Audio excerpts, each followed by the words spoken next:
APIC ranks, or ranking your internship sites, can be really stressful, so here are some tips on how I organized mine. I completed APIC back in 2022 and I interviewed at 8 different sites and I ended up matching at my third rank. So here's how I decided what the order was.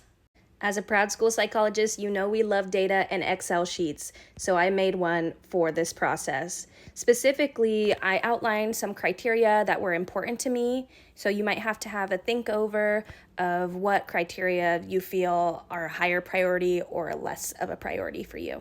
As you've seen in my calendar of interviews, I completed those pretty back to back.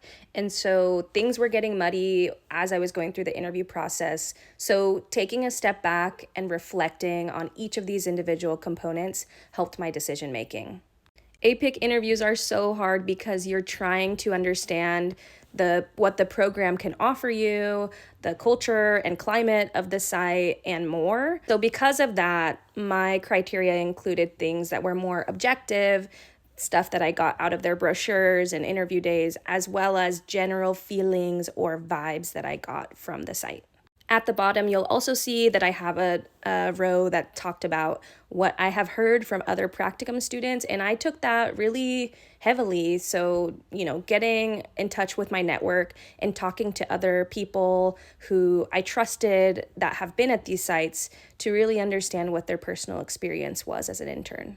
So here's what some of the grading ended up looking like for a few of the sites I applied to. As you can see, there was some diversity, but there were some clear sites that I felt were not the best fit for me. So like 42 versus a 73. Obviously, then I'd have a little bit more guidance in knowing where it was going to be on my rank list, if at all. One of the biggest pieces of advice I can tell you, and you've probably heard it already, is that you should be ranking based on your personal preferences, based on the sites that you're the most excited about, and not based on whether you think you did the best at that interview or whether you think they will be ranking you higher. And I know that that's a really stressful feeling.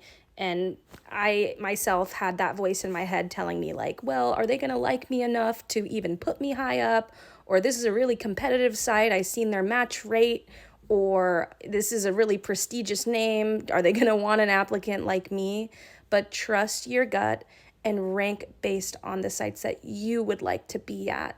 A lot of the sites I applied to, I was eligible for multiple tracks, so at the end of it, I ended up ranking 13, and as I shared, I matched during phase 1 at my third rank, but my second site, and it ended up working out. So good luck.